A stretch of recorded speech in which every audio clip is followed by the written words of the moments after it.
Nobel laureate Wole Soyinka has predicted that Nigerians would continue to call for restructuring after the new administration assumes office on May 29.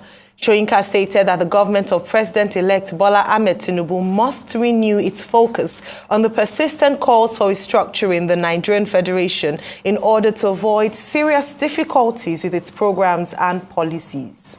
Also, Soyinka denounced the menacing utterances of the vice presidential candidate of the Labour Party, Datti Baba Ahmed, describing it as unbecoming. He further stated that the Nigerian presidency should go to the southeast region in order to heal from the wounds of the civil war. Joining us now on the show to air his views on the state of the nation of Nigeria and the 2023 governorship and presidential election is Nobel laureate Professor Wole Soyinka. Good morning, Professor, and welcome to the morning show. Hello, can you hear me, Prof? Yes, but please speak up a little bit more clearly. Thank you. Well, let's start with your latest statement, which I read yesterday, about media responsibility in a season of civic uncertainty. And the fact that the mutual obligation that you talk about there, the media at this moment in Nigeria is also complaining about repression, about harassment by certain institutions of state and also by certain interested groups, particularly spokespersons of political parties. Let me remind you and anybody listening that we've had several cases of the final arbitration in this kind of election being placed in the lap of the courts. We'll go back all the way to the infamous, or for some people, famous and brilliant 12 2/3 decision. During that process, if you go all the way back in history, I never heard anyone from any side threaten the judiciary the way I heard it when Mr. Datti was speaking on television when I came. And since then, since that decision, we've also had even the decision of the court, which brought Buhari into power after the decision was given, after he had already been sworn in. And again, while awaiting that decision, I never heard the kind of language, the kind of menacing, blackmailing language as that which was to which we were treated by Mr. Datti.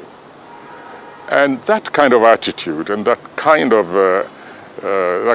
go, do or die kind of provocation is not what I think we've all been struggling for. Let me, by the way, take a break. I seem to be on the right line because you haven't interrupted me. As I said, I didn't hear a question properly. Let me introduce myself properly. I happen to be the person who told one of the candidates, former Vice President Atiku, when he was contesting and he came to see me in my office in Ikeja some years ago. He came with Benga Daniel, my former governor of Ogun State. I said to him, listen, it's about time you people left the stage. Why don't you just go away? We need an infusion of fresh blood into the system. But some people, maybe they read it as a bloodletting. No, I said infusion of fresh blood. I said, so I cannot support you. I think your generation should really quit. Right, he wasn't the only one. I then sought out the current president-elect, Ahmed Tinubu, and I gave him exactly the same message. I said, whatever you people are planning, I'm convinced that we need a young generation, new thinking, new sensibilities, new energies. So why don't you just leave this stage? Let's look for somebody, a really brilliant individual, and then you use your influence to catapult that person to power. And this country will see a massive transformation. We spoke for about an hour and a half. In the end, Bola Tinubu said, no. He said, there were still things which he felt he could contribute. Do you know, I have not, Bolaji Tinubu and myself have not met. That's over getting to 5 years ago. We've not met once since. Simultaneously, we called willing and enthusiastic and brilliant young people together, and we said, look, come together, give us a candidate. We'll back that candidate with all our resources. We need somebody else at the helm of affairs. And so, for me, the emergence of the Peter Obi movement is the consequence of events like that, including, as I've stated, the NSARS movement. And all this was done in a democratic spirit. Persuasion, campaigning, mobilizing, sometimes even tutoring prospective candidates. Whether or not my position at the time towards Atiku or Tinubu was correct or not, that's not important. All I'm trying to tell you is to say that we acted out of conviction, and therefore we have absolutely no reason to appear even to be against any new generational possibility, potential, when in time for election comes. I have been distressed, however, by this certain aspects of this movement, which for me tended towards the fascistic. And we haven't come this way, all this distance, made all this sacrifice, to watch the entire procedure being jeopardized permanently with unpredictable consequences if we get to a situation where threatening, menacing language is being used, where people are beginning to be afraid to talk, to advise, to contribute, simply because there's disagreement over tactics. And so this is what I was objecting to in Datti's performance. You can't say, give me this mandate. There's also a third person there, as Atiku, for instance. And in any case, the procedure is such that no one can say that we have seen terminus as yet. That's all. That's what I was criticizing. And I was very distressed to see this being reported as if saying, swear this person in, don't swear this person in. No, no, no, no. That is a total distortion. And public discourse, I believe, is jeopardized when that kind of misinterpretation is made of something which I have said. All right, Professor Soyinka, thank you very much for joining us. I just want to ask you, you have said that the statement made by Datti Ahmed is unbecoming. And what some people might want to ask you is, what part of his statement did you find unbecoming? Was it the entirety of his statement, or the fact that he had mentioned, and I quote, because a few things you had said, people feel that it was quite strong, bearing in mind that other actors in this political process have said perhaps even worse things. So it would be good for you to tell us what part of his statement you found unbecoming of a vice presidential candidate. And then the second aspect of this, since you've taken us back to pre-election and you speaking to the principle of front runners in the election process, is your assessment of the election process and the emergence of the president-elect? Again, I must apologize to you and your audience if I didn't catch your question correctly. I lost about 2/3 of it. But I think I got the drift of what you were saying. And again, let me introduce myself further. I happen to be, again, that individual who, after an election which was massively rigged, who sat in the plane waiting for the final result, the authenticated results were brought to me. I was on my way to the United States to address a congressional hearing on the Nigerian elections, on those particular elections. And I said to them, the Oshomole people, I said, I will do nothing if I do not have the right documentation, the latest, authenticated in every respect, which I can present to the congressional hearing. it was brought to me from Edo State. It was brought to me while I was seated in the plane before the gates closed. With those documents, I was able to go confidently to Washington, where I met Nnamani, by the way, and we joined forces to reverse the thinking of congressional hearing, which was already sold on the false results of the election throughout. The propaganda of the government then in power, I refuse to mention names, was so strong that when we got there, we found a hostile reception. However, armed with those documents, we reversed the thinking of the congressional hearing. Now, this is the kind of person I am. I do my homework thoroughly. I don't like being stampeded. I don't like people making claims which they have not thoroughly investigated and unleashed on the populace. And so when all these claims are going on, please remember, I was away during those elections, but as soon as I came back, having been bombarded right, left, and center by so many comments, links being sent to me, I then pursued my inquiry.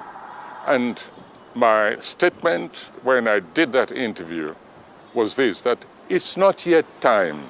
The last word has not been spoken on these elections. So do not threaten people and further alienate even those who were on your side from the beginning. That's the message.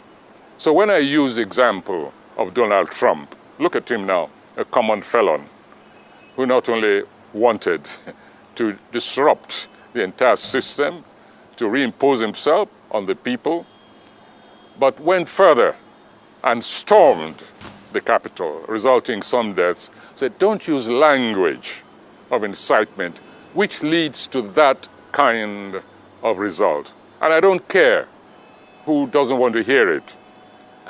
I speak the truth. People they can listen, they may not listen, but there are precedents all over the world from which we can learn. And in this particular case, using the American system, it's normal to use, shall we say, models of events to teach ourselves certain various lessons. And so that's it. You know, when I summon Donald Trump, it's simply to tell people, you're beginning to behave like Donald Trump. And that's not very good for democracy in this country. That's all. But Prof, the fascism that you observe in the conduct of the third force, at least some elements there, were you surprised? Isn't this part of the national character? And can we ever find a cure for Nigerians likely to behave like they are fascists? Sorry, most of that I missed completely. So it's very difficult for me to even guess the thrust of your... Okay, I was asking you about fascism. The fascism you criticize in the conduct of certain elements in the emergent third force. Were you surprised, considering the fact that Nigerians tend to behave generally like fascists, whether they are in politics or they are in any other aspect? Can we ever find a cure for that kind of behavior?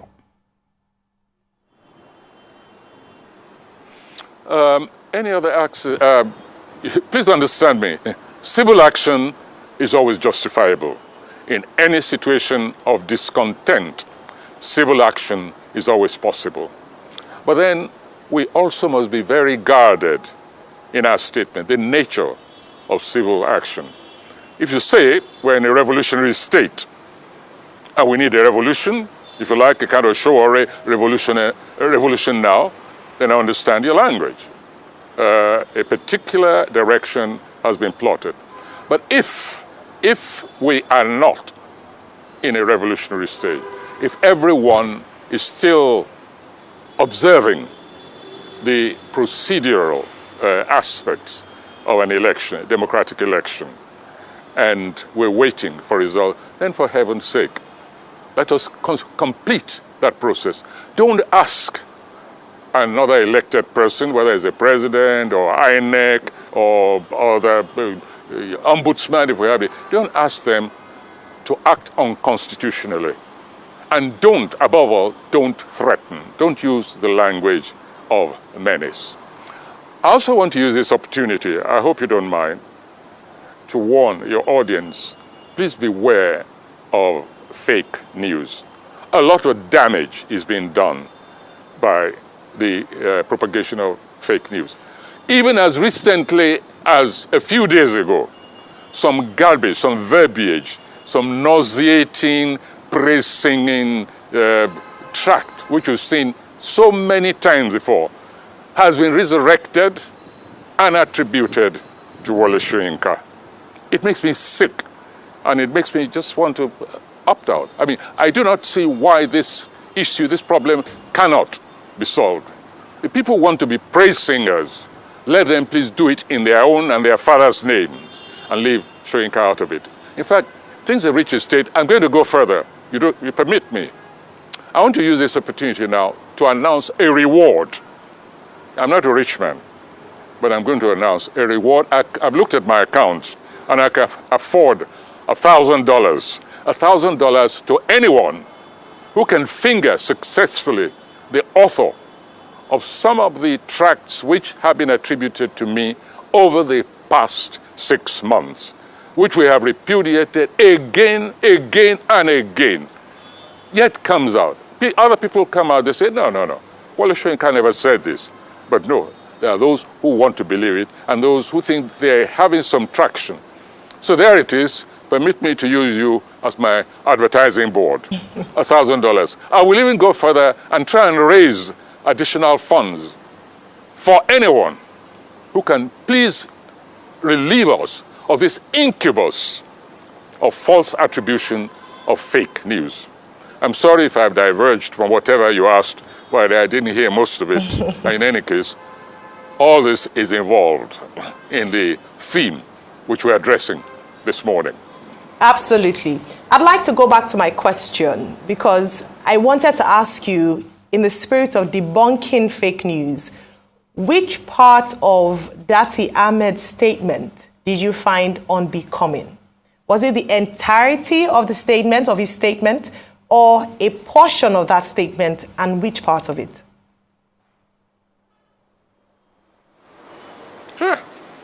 It's all very well going back to your question, but it's still going back to the kind of breaks which we had. The transmission is really problematic. It could be my personal problem of hearing. I don't want to blame the equipment completely, but I think we really have a problem. And since you say you had a specific question, this time I don't want to go off on a tangent unless I can hear it very clearly, distinctly.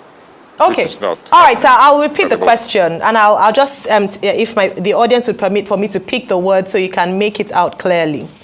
I asked, going to your previous response, which part or what part of Senator Datti Ahmed's statement was unbecoming?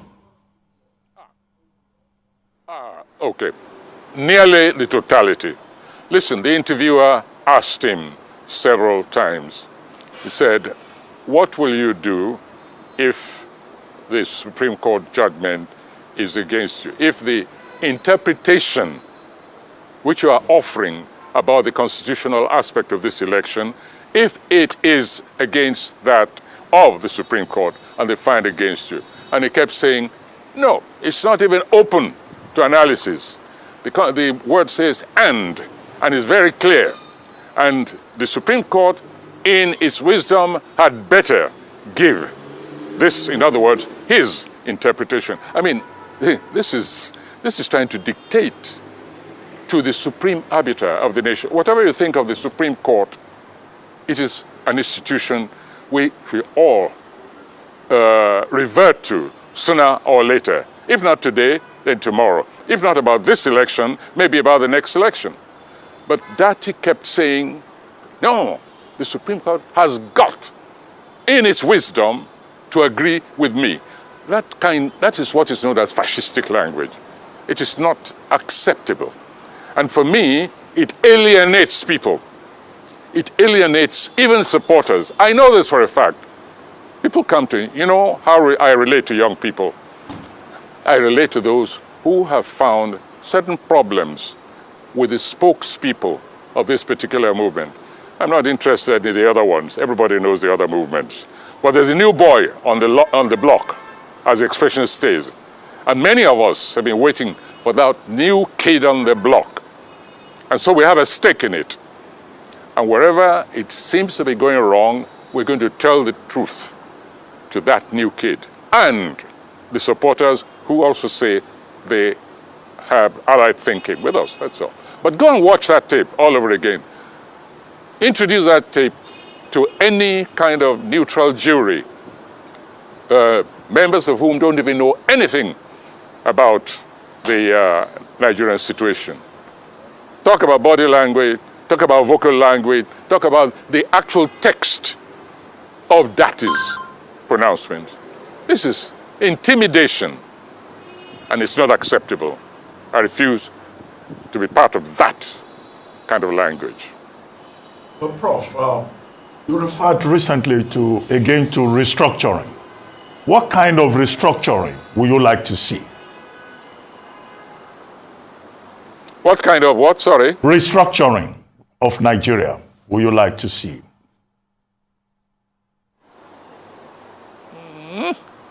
Sorry, problem again. I was asking, you've recommended restructuring of Nigeria. What's the word? What comes after that? Restructuring. What kind of restructuring? Instruction? Restructuring. Structure. Restructuring. Restructure. Yes. What kind of structure? Restructuring would you like to see? Of, you mean for the nation? Yes. Yes, for the nation. For the nation? I'm talking about decentralization. That's all I want out of the incoming government, whichever it is. Let us have a genuine, not rhetorical, but a genuine, practical, detailed decentralization, the redevolution of powers, more devolution of powers to the various arms, the various tiers of government, state, local government, the reinforcement of civil entities, civil society in the various groupings. That is the kind of structure which I want. You can summarize it in that one word, decentralization, yes. All right, let's come back to what you said about ethnic profiling in Lagos State and you condemning it. I'd like to get your thoughts on that, especially some ethnic-based campaigns in the last election and what's happening in Lagos State currently and other parts of the country, I must say.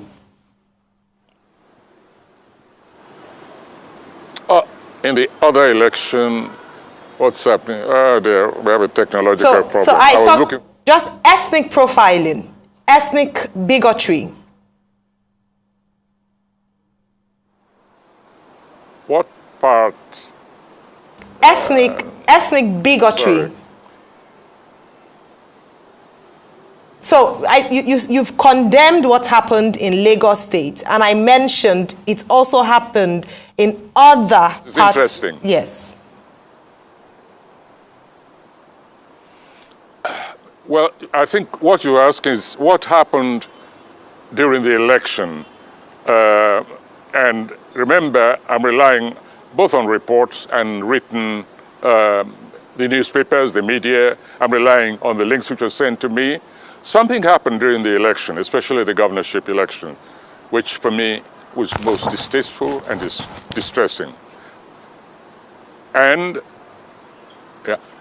this was the targeting, I think without question, the targeting of non-state people, especially those who are considered strangers to the community during the governorship elections. If you like, I'm trying to avoid the ethnic word because I didn't want to go there. However, if I ask a question, there was a kind of, there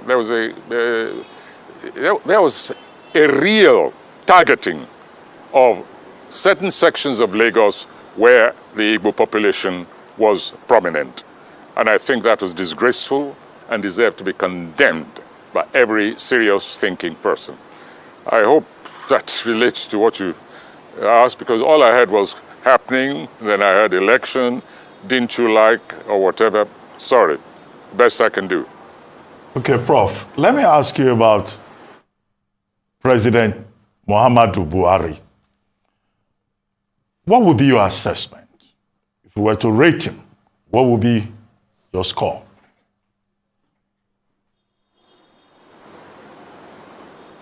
We're asking about President Buhari, did you say? Yes, sir. President Buhari's performance so far. President Buhari's performance as president. President Buhari. His performance, your assessment. Legacy, sustenance? Assessment, your assessment. Oh, my assessment. Yes. Well, I don't think we need to even waste much intellectual energy to assess Buhari's tenure, because he's living on a very sour note, a note of sadism. I'm referring to the policy which overnight impoverished millions and millions of Nigerians. You know, the currency change, etc., etc. If he was hoping to go out on a high note, I'm sorry, he will find himself, he has disappointed. That single action has really wiped out the major part of his achievement, because to have embarked on an action like that, and to have attempted, in fact, not just attempted, to have moved to disobey the judgment, the decision of the Supreme Court over the currency validity is, for me, a sour legacy to leave to those who believe in democracy and who believe that the primary duty of any leader, any national leader, is the welfare of the people. So whatever, if he's hoping history will be kind to him, his final act in office, I'm afraid, has soured the assessment, the possible positive aspect of the overall assessment. And let me use this opportunity, by the way, to go back to what I said about decentralization. You saw in what happened, the action, the initiative taken by certain governors, you saw decentralization is action, in action. I'm talking about when governors like El Rufai, Akeredolu, Sanwo-Olu in Lagos, and some other governors, I forget which ones now, not only took the government, the central government, to court, but told their people, you ignore the center and obey the decision of the Supreme Court. They said, in our state, the old currency remains valid for as long as the Supreme Court pronounces it so. He said, so forget what the center says. Now, that, for me, is true federalism in action, on behalf of the people and respecting the law of the land. It is that kind of transformation which I look forward to seeing in the activities and the political attitude of whichever government comes in power. Anything short of that, we're just treading the same old sports of centralization in new guises. And that means the economic and political and ideological retardation of this nation. Well, thank you very much, Professor Wole Soyinka.